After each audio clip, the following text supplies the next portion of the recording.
শুনতে থাকুন মিডনাইট হরার স্টেশনে রণদীপ নন্দীর কাহিনী অবলম্বনে আলেয়া।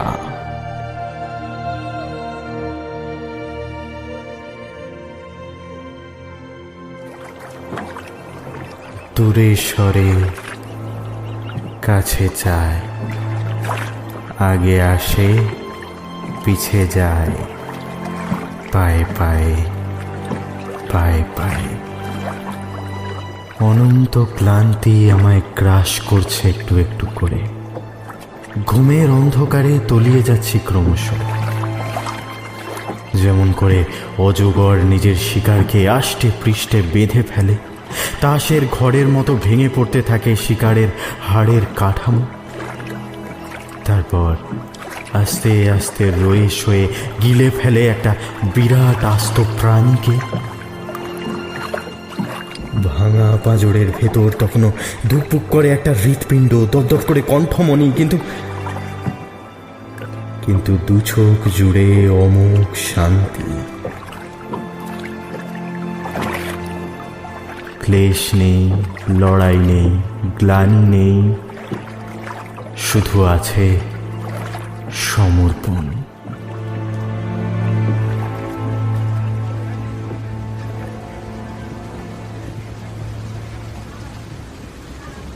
দক্ষিণ দিনাজপুরের একটা গ্রাম্য স্টেশন। ঘড়িতে ভোর 6:15। রোদের তখনও ঘুম ভাঙেনি। মুষলধারে বৃষ্টিতে চারপাশ ফ্যাকাশে হয়ে সাদা হয়ে আছে। প্ল্যাটফর্মের সমান্তরাল রেল লাইন বৃষ্টিতে ধুয়ে মুছে গেছে। একটা মা মেয়েকে জড়িয়ে শুয়ে আছেন সিমেন্টের বেঞ্চে, গায়ে শুধু একটা ছেঁড়া চাদর। বৃষ্টির শীতে ঘুমন্ত বাচ্চাটি বারবার কেঁপে কেঁপে উঠছে।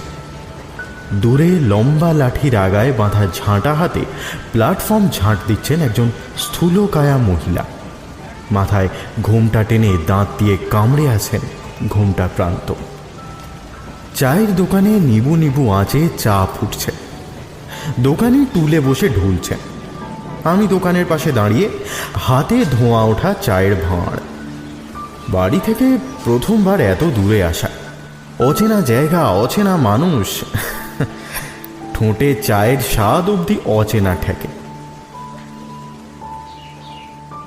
মানুষ প্রাণপণে পরিবর্তন চায়, ভাবে পরিবর্তনেই লুকিয়ে আছে তার সব সমস্যার চাবিকাঠি। বেকারত্ব, ব্যর্থ প্রেম, গতানুগতিকতা, সব কিছুর সমাধান যেন একটা বিন্দুতেই সমাহিত। পরিবর্তন আসে, কিন্তু আমরা ঠিক যেভাবে চাই আর যতটা চাই সেভাবে আসে না। যেমন আমার বেকারত্বের জীবনে পরিবর্তন এসে আমায় দাঁড় করিয়ে গেছে এই উত্তরবঙ্গের একটা গ্রামের প্রায় জনবিহীন প্ল্যাটফর্মে। এই স্টেশনের আমি স্টেশন ম্যানেজার। আমায় নিয়ে স্টেশনের স্টাফ বলতে সাকুল্যে জনা চারেক। সকাল বিকেলে 2টি প্যাসেঞ্জার ট্রেন আর সন্ধ্যের সময় একটা মালগাড়ি। কাজের চাপ প্রায় নেই বললেই চলে। তবে স্টেশনটি জনবিরল এলাকায়, ফলে সন্ধ্যের মালগাড়ি বিদায় দিয়ে প্রায় 2 কিলোমিটার হেঁটে তারপর পূর্ণভবা নদী পেরিয়ে ফুলঘড়া গ্রামে যেতে হয়। সেখানেই আমার ডেরা। মাত্র দিন 7 হলো নতুন চাকরিতে যোগ দিয়েছি। আপাতত টিটি সাহেব নিরঞ্জন পোদ্দারের বাড়ি উঠেছি। নিরঞ্জনদা অকৃতদার দিল খোলা মানুষ। প্রবল ইচ্ছা আমি যেন ওনার ওখানেই পাকাপাকিভাবে রয়ে যাই। অন্যদিন ওনার সাথেই যাতায়াত করি। আজ শরীর খারাপ হওয়াতে আসতে পারেননি।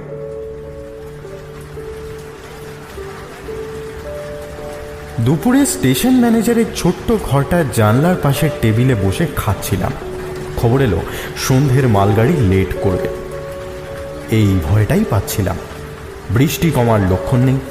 টিনের চালে একঘেয়ে ঝমঝম আওয়াজ। বৃষ্টি অনেকের মতো আমাকে উচ্ছ্বসিত করে না, বরং কিছুটা বিরক্তি উদ্রেক করে। জানলার বাইরে একটা কুল গাছের ছোট্ট ছোট্ট পাতায় বৃষ্টি ছিটকে যাচ্ছে চারদিকে। জানলার শিখবে জল গড়িয়ে নামছে ঘরের কোনায়। উঠে জানলাটা বন্ধ করতে যাব, পেছন থেকে একটা ডাক শুনে ঘুরে তাকালাম। আব্দুল। আব্দুল কি করে, কোথায় থাকে কিছুই জানি না, তবে কখনো আমি ওকে প্রকৃতিস্থ দেখিনি। মাঝে মাঝে স্টেশনে এসে একা একা বসে থাকে, কিছু পরে নিজেই উঠে চলে যায়। সবাই এক ডাকে চেনে আব্দুল মাতাল বলে। নিরঞ্জনদা বলেন, লোকটার জীবনে অনেক ট্র্যাজেডি আছে ভায়া, কোনোদিন সময় করে শোনাবো। আজ আর ফেরত যায় না, রাতের বেলা এই পূর্ণ ভাবা পেরেনের লোক পাবেন না, আমি বলে রাখলুম। এইখানেই থাকেন, আপনার এই ভাতে ভাত আমি ফুটায় দিব। না আব্দুল, রাতে না ফিরলে নিরঞ্জনদা চিন্তা করবে। রাত হলে কোনো জেলেকে বলবো ডিঙি করে ওপারে পৌঁছে দিতে। আমার কথায় হলুদ দাঁত বের করে হাসতে থাকলো আব্দুল। খানিক পরে হাসি থামিয়ে বলল, এই রাতের বেলা কোনো বাপের চ্যাংরা ওই পূর্ণ ভাবা পেরাতে চাইবে না। বলে মাথাটা দুপাশে দুলিয়ে দুলিয়ে সুর করে গাইতে লাগলো। দূরে সরে কাছে চায়, আগে আসে পিছে যায়, পায়ে বৃষ্টি স্নাত মায়াময় পরিবেশের জন্য হোক কি আব্দুলের খোনা গলার জন্যই, ছড়াটা শুনে আমার শিরদাঁড়া বেয়ে একটা ঠান্ডা স্রোত বয়ে গেল। যেন একটা কাঁকড়া বিছে ধীরে সুস্থে নামতে লাগলো শিরদাঁড়া বরাবর। আমি কতকটা আব্দুলকে এড়ানোর জন্যই থালা নিয়ে উঠে গেলাম বাইরে ধুতে। সন্ধ্যের মালগাড়ি যেতে যেতে রাত 9টা হয়ে গেল। একবার ভাবলাম আব্দুলের কথা মতো থেকে যাব কিনা। আব্দুল মাতাল আমায় রান্না করে খাওয়াবে এমন কোনো দুরাশা আমার ছিল না, কিন্তু 2 কিলোমিটার হেঁটে নদীর পাড়ে পৌঁছে নৌকা না পেলে আবার এতটা হেঁটে ফিরতে হবে, সেই সম্ভাবনাই আমাকে দ্বিমতে ফেলেছিল। তবে নির্জন স্টেশনে একা একা সারা রাত কাটানোর একঘেয়েমির থেকে ঘরে ফেরার চেষ্টা করা আমার কাছে অনেক বেশি গ্রহণযোগ্য মনে হলো। নদীর তীরে যাওয়ার রাস্তা বলতে মাঠের মাঝখান দিয়ে পায়ে চলা পথ, কোথাও জমির আল বেয়ে হাঁটা। মাঠের ধারে দূরে দূরে ছড়িয়ে ছিটিয়ে কিছু বাড়ি ঘর, সম্ভবত এই রকম কোনো একটা কুটিরেই আব্দুলের বাস। আমার হাতে একটা টর্চ, পকেটে মোবাইলও আছে, তবে এখানে ফোনে টাওয়ার ধরে না, না স্টেশনে নাই আশেপাশের এলাকায়। কর্মস্থল থেকে এত দূরে এসে ফুল ঘোড়ায় থাকার একটা কারণ এটাও বটে। প্রায় অর্ধেক রাস্তা পেরিয়ে এসেছি এমন সময় মনে হলো পেছনে কে যেন আসছে। এতক্ষণ অন্য একটা চিন্তায় ডুবেছিলাম, চকিতে চিন্তার তার কেটে গেল। প্রথমটা বেশ ভয় পেয়ে গেলাম, তারপর টর্চের আলো ঘুরিয়ে পেছন ফিরতে দেখলাম আব্দুল। বিরক্ত হয়ে বললাম, ডাকতে কি হয় তোমার? পেছন থেকে ভয় পাওয়ানো মানে কি? ভয় কেউ কাউকে পারাবার পায় না বাচ্চান, মানুষ নিজেই ভয় পায়। আপনি একলা ফিরবেন তাই ভাবলাম একটু আগায়া দিই। মুখে যাই বলি, আব্দুল বুড়োকে সাথে পেয়ে খারাপ লাগলো না। বুড়োর বয়স 60 থেকে 80 যা খুশি হতে পারে, দেখে বোঝার উপায় নেই। মাথার চুল কাঁচা পাকা, লম্বা মুখে এক মুখ জংলি দাড়ি, চোখের নিচের হাড়গুলো অস্বাভাবিক রকম উঁচু, গাল ভাঙা। মেদের অভাব দুগালে গভীর গর্ত সৃষ্টি করেছে। যৌবনের অত্যাধিক পরিশ্রমের ফলস্বরূপ শরীর খানিকটা ঝুঁকে পড়েছে, অল্প কুঁজো হয়ে হাঁটে। হাত দুটো শরীরে পেছনে রেখে গুনগুন করতে করতে আমার আগে আগে চলেছে আব্দুল। চটি ঘষে ঘষে হাঁটার ফলে কর্দমাক্ত পথে এক টানা ঘ্যাঁস ঘ্যাঁসে আওয়াজ হচ্ছে। হঠাৎ অন্ধকারে এক ঝলক হাওয়া এসে বলে গেল, নদীর পাড়ে চলে এসেছি প্রায়। বর্ষায় পূর্ণভবা এগিয়ে এসেছে অনেকটা। সামনে কিছুটা জায়গা বালি আর কাদায় মাখামাখি হয়ে আছে। চটি খুলে হাতে নিয়ে চলেছি, পায়ের গোড়ালি অব্দি ডুবে যাচ্ছে। আব্দুলের অবশ্য চটির বালাই নেই। অন্ধকার আর বৃষ্টি মিলিয়ে এই অদ্ভুতুড়ে পরিবেশে খেয়াঘাট একা খুঁজে পাওয়া আমার পক্ষে অসম্ভব। আব্দুলের কথা অনুযায়ী এই অঞ্চলে বেশ কিছু চোরাবালি রয়েছে। আমার হাতে একটা লম্বা গাছের ডাল ভেঙে দিয়েছে আব্দুল। বলেছে সামনে পা ফেলার আগে পরীক্ষা করে নিতে বালির তল আছে কিনা। আব্দুল নিজে অবশ্য এর মধ্যেও গুনগুনিয়ে হেঁটে চলেছে নিজের খেয়ালে। আমি আব্দুলকে অনুসরণ করে যাচ্ছি। খেয়াঘাটে না আছে মাঝি, না আছে নৌকা। নৌকায় যাত্রী ওঠার বাঁশের মাচা নদীর ধারে একলা দাঁড়িয়ে ভিজছে। পাশে 2-3টি মাছ ধরার ডিঙি নৌকা বাঁধা, বড় বড় ত্রিপল দিয়ে ঢাকা। আব্দুল বুড়ো একটা ডিঙিতে উঠে ত্রিপল সরাতে লাগলো। আমি বললাম, এই অন্যের নৌকা চুরি করবো নাকি? ফিরে চলো। তুমি নৌকা বাইতে জানো? আরে এ তো রসুলের ডিঙি, আমাদের চেনে, আপনি টেনশন নিয়েন না। আপনারা ছেড়া এসে আবার আমি দেখা দেব। আর আমরা হলাম গিয়ে 5 পুরুষের জেলা। এখন অবশ্য ছেড়া দিচ্ছি সব। ততক্ষণে আব্দুল ত্রিপল সরিয়ে বসে গেছে নৌকায়। আমিও কোনো রকমে কাদা জলে পা পিছলাতে পিছলাতে উঠে এলাম নৌকায়। এই বৃষ্টিতে চারপাশ থমথমে হয়ে আছে। আমার টর্চের আলো হাতখানেক দূরেও পৌঁছাচ্ছে না। এই ডিঙিটাই এখন আমার জগৎ। এর বাইরে সব অন্ধকার। যা অন্ধকার তাই অজানা, আর যা অজানা তাই মায়াবী। শহুরে কথকতা ছাড়িয়ে কয়েকশো কিলোমিটার দূরে একটা অজানা গ্রামের অচেনা মানুষের নৌকায় ভেসে চলেছি। নদীর জলে টুপ টুপ জল পড়ার আওয়াজ, আব্দুলের ঝিম ধরানো গুনগুনানি। আমার ভীষণ নেশা ধরছে। দূরে কোনো পাখি কর্কশ সুরে চিৎকার করছে। দাঁড় বাওয়ার খসখসানি আওয়াজ, আমার হাতে মাথায় চিবুকে জলের ধারা। মাঝে মাঝে বৃষ্টির আওয়াজ কমে আসছে। আমি তাতে বিরক্ত হচ্ছি। আমি চাইছি আবার বৃষ্টি আসুক ঝমঝমে। আমার কথা শুনেই বৃষ্টি বাড়ছে আবার। শান্তি। জানি না কতক্ষণ চলেছি এইভাবে নদীর বুকে মাছ ধরা ডিঙিতে বসে। আব্দুল অনেক কথা বলছে, ছেলেবেলার কথা, কলেরায় মরা ছেলে বউয়ের কথা, কষ্টের কথা, আনন্দের কথা। আমি শুনছি কিন্তু বুঝছি না। কিসের যেন নেশা পেয়ে বসেছে আমার। অল্প অল্প ঢুলছি। আব্দুল বলছে এতক্ষণে পাড় চলে আসার কথা। কেন আসলো না বুঝতে পারছে না। আঁধারে মাঝ নদীতে পথ হারানো কাজের কথা নয়। বৃষ্টি কমেছে, আমার নেশা কমেনি। পথ হারানোর কথা শুনে আমার ভয় লাগছে না। কেমন যেন অপার্থিব ভালো লাগা গ্রাস করছে আমায়। নিজের নিঃশ্বাসের শব্দ শুনতে পাচ্ছি। হঠাৎ দূরে একটা আলোর রেখা দেখা গেল। কেউ একজন লণ্ঠন হাতে দাঁড়িয়ে আছে, সম্ভবত নদীর পাড়ে।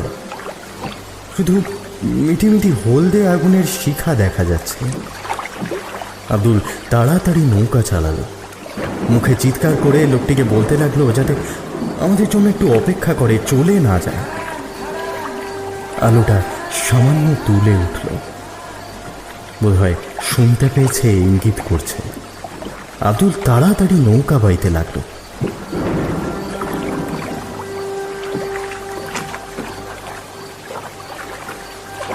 বহুক্ষণ কেটে গেছে। আব্দুল নৌকা বেয়ে যাচ্ছে প্রাণপণে, তবু নদীর পাড়ের দেখা নেই। আলো বড় হচ্ছে মাঝে মাঝে। কাছে এসেছি ভেবে আব্দুল নৌকোর গতি বাড়াচ্ছে। পরক্ষণেই আলো আবার ছোট হয়ে আসছে। একসময় আব্দুল নৌকা থামিয়ে দিল। তারপর ফিস ফিস করে কতকটা সদুক্তির স্বরে বলল, বুঝেছি ভাবচান, এর ভয়ে কেউ রাতের বেলা পুণ্য ভাবা পেরায় না। আলে আর পাল্লায় পড়িছি আমরা। রাতের বেলায় দিক ভোলা মাল্লাদের টানা নিয়ে যায়, তারপর সারা রাত ঘুরায় ঘুরায় ডুবায় আমারে। তারপর আবার সুর করে সেই ছড়াটা কাটতে লাগলো। আশ্চর্যজনকভাবে এবার আমার আর ভয় লাগলো না, বরং বেশ লাগছে শুনতে। আমিও আব্দুলের সাথে গলা মিলিয়ে গাইতে লাগলাম। দূরে সরে কাছে যায়, আগে আসে পিছে যায়, পায়ে পায়ে পায়ে পায়ে। আব্দুল থেমে গেল, বলল, বাবজান, বাবজান, আপনার আলেয়ার নেশায় ধরেছে। আপনি মন শক্ত করেন বাবজান, আমায় ধরতে পারবে না। আমার শরীর নাই, ঘর নাই, কিচ্ছু হারাবার নাই, কিচ্ছু পাওয়ার নাই। যাদের মন নরম, মনে ভয় ভীতি, তাদেরই আয় কবজা করে। আমি উত্তর দিলাম না। কি হবে ওপারে পৌঁছে? সেই দুকামরার ঘর, বস্তা পচা চাকরি, ওপারে সুখ নেই, শান্তি নেই, অন্ধকার নেই, দুদণ্ড সময় নেই। নদীর বুকে অনন্তকাল ভেসে চলার কি সুখ তোমরা কি জানবে? অখণ্ড অবসরে শুধু জলের ছলাচ্ছল শব্দ, আকাশে বিদ্যুতের আলপনা। এই বেশ ভালো আছে। দূরে সরে কাছে যায়, আগে আসে পিছে যায়, পায়ে পায়ে। অনন্ত ক্লান্তি আমায় গ্রাস করছে একটু একটু করে। ঘুমের অন্ধকারে তলিয়ে যাচ্ছি ক্রমশ, যেমন করে অজগর নিজের শিকারকে আষ্টে পৃষ্ঠে বেঁধে ফেলে। তাসের ঘরের মতো ভেঙে পড়তে থাকে শিকারের হাড়ের কাঠামো। তারপর আস্তে আস্তে রয়ে শয়ে গিলে ফেলে একটা আস্ত প্রাণীকে। ভাঙা পাঁজরের ভেতর তখনও ধুকপুক করে একটা হৃৎপিণ্ড, দপদপ করে কণ্ঠমণি, কিন্তু কিন্তু দু চোখ জুড়ে অমোঘ শান্তি। ক্লেশ নেই, লড়াই নেই, গ্লানি নেই, শুধু আছে সমর্পণ। আব্দুল তখনও বৃথা চেষ্টা করছে পার খোঁজার। আমার রাগ হচ্ছে। আমার পাশে কেউ যেন এসে শুয়েছে, কোনো নারী মূর্তি। আমি নৌকার ছইতে গা এলিয়ে শুয়ে আছি, হাতের আঙুলগুলো জলে ডোবানো। ঠান্ডা জলে হাত অবশ হয়ে আসছে। নারী মূর্তি আমার বুকে মাথা রেখে শুয়ে আছে। আমি দেখতে না পেলেও অনুভব করতে পারছি। এক সমুদ্র চুল, দিঘির মতো টলটলে কিন্তু গভীর দুটো চোখ। আমরা ফিস ফিসিয়ে গল্প করছি, কিন্তু আব্দুল বড় বিরক্ত করছে। বারবার ডাকছে, এসব বলছে। বাবজান, আমার কান অব্দি সেই সব কথা পৌঁছাচ্ছে না। আমি ফিস ফিসিয়ে শুধলাম, মেয়ে তোমার নাম কি? জবাব এলো, উমা, জানো না বুঝি আমি আলেয়া গো। কত শতাব্দী আমি তোমার অপেক্ষা রইলাম, আর তুমি আমায় চিনলে না। গলায় কপট অভিমান। আলেয়ার আঙুল আমার কপাল ছুঁয়ে নাক হয়ে ঠোঁটে নামছে। আমার হৃৎপিণ্ড গতি বাড়িয়েছে, নিঃশ্বাস নিতে কষ্ট হচ্ছে, জোরে জোরে বুক ভরে শ্বাস টানছি, কিন্তু কিন্তু ভীষণ আনন্দ হচ্ছে। সব কষ্ট, সব যন্ত্রণা থেকে মুক্তি মিলবে আজ। সামনে শুধু শূন্য, শূন্যই আদি, শূন্যই অবসান। কষ্ট বাড়ছে, সারা শরীর তীর তীর করে কাঁপছে। আমি দাঁতে দাঁত চেপে সহ্য করছি। মুক্তির সমীপে শুদ্ধি অনিবার্য। আব্দুল আব্দুল কথা বন্ধ করে দিয়েছে। বোধহয় নৌকা বেয়ে হাঁপিয়ে উঠেছে। দাঁড় নামিয়ে রেখে 2 হাঁটু ভাঁজ করে তাতে মুখ গুজে বসে আছে। আমি তখনও একঘেয়ে সুরে গেয়ে চলেছি। দূরে সরে, কাছে যায়, আগে আসে, পিছে যায়। আব্দুল আমার সামনে এসে উবু হয়ে বসে আমায় ঝাঁকাতে লাগলো। ও এই লোকটা তখন থেকে বিরক্ত করে যাচ্ছে। আমি এক ঝটকায় ধাক্কা মেরে আব্দুলকে ফেলে দিলাম নদীতে। আব্দুল তৈরি ছিল না, বাধা দেওয়ার সময়ও পেল না। নৌকাটা ভীষণভাবে তুলতে লাগলো। আব্দুল সাঁতরে এসে উঠতে গেল, আমি 2 হাতে তার গলা টিপে ধরলাম। আব্দুল চিৎকার করতে পারছে না।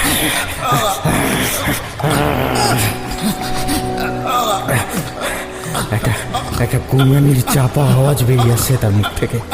2 হাত দিয়ে আমার হাত দুটো চেপে ধরছে, জলের মধ্যে উথাল পাথাল হচ্ছে। আমার ভীষণ মজা লাগছে পুরো ব্যাপারটা। আমি হা হা করে হাসছি। আমার পাশে আলেয়া বসে, মুখে দুষ্টু দুষ্টু হাসি। আস্তে আস্তে শরীরটা নিস্তেজ হয়ে আসছে। চোখ দুটো কোটর থেকে ঠেলে বেরিয়ে এসেছে। মুখের কষ বেয়ে রক্ত গড়িয়ে পড়ছে। সেই রক্ত এসে আমার হাতেও লেগেছে। আমি গলাটা ছেড়ে দিয়ে হাতের রক্তটা চেটে নিলাম। তবে স্বাদ খারাপ নয়। আব্দুলের দেহটা অন্ধকারে মিলিয়ে গেল। আমি নৌকার উপরে চিত হয়ে শুয়ে আছি। আমার মুখে স্বস্তির হাসি। সমর্পণে এক অনাবিল সুখানুভব আছে। যে নিজেকে কারোর কাছে সম্পূর্ণ সমর্পণ করতে পেরেছে, সেই সুখ শুধু তারই ভোগ্য। এখন শুধু একটা প্রান্তিক পদক্ষেপ বাকি, চূড়ান্ত সমর্পণ। আমি আস্তে আস্তে নিজের হাত দুটোকে ডানার মতো ছড়িয়ে শরীরটাকে গড়িয়ে দিলাম নৌকার উপর থেকে। জুপ করে একটা শব্দ হলো। সাঁতার না জানা শহুরে দেহ বেশিক্ষণ লড়াই চালাতে পারল না। এতক্ষণে মায়াবিপূর্ণ ভবা জুড়ে আবার পরম নিস্তব্ধতা। নিঃশ্বাসের বিরক্তিকর এক টানা আওয়াজ নেই। হৃৎপিণ্ডের অকারণ ধুকপুকানি নেই।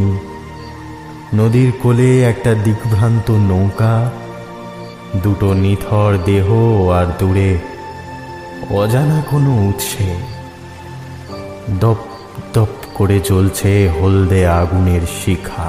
আমি কিন্তু এখনো আছি। হ্যাঁ, এখানে বৃষ্টি স্নাত পূর্ণ ভবার জলে ভেসে চলেছি অনির্বাণ। আমার অশরীরী মন এখনো গুনগুন করে চলেছে। দূরে সরে সরে, কাছে চায়, আগে আসে, পিছে যা, পাই পাই পাই পাই পাই পাই পাই।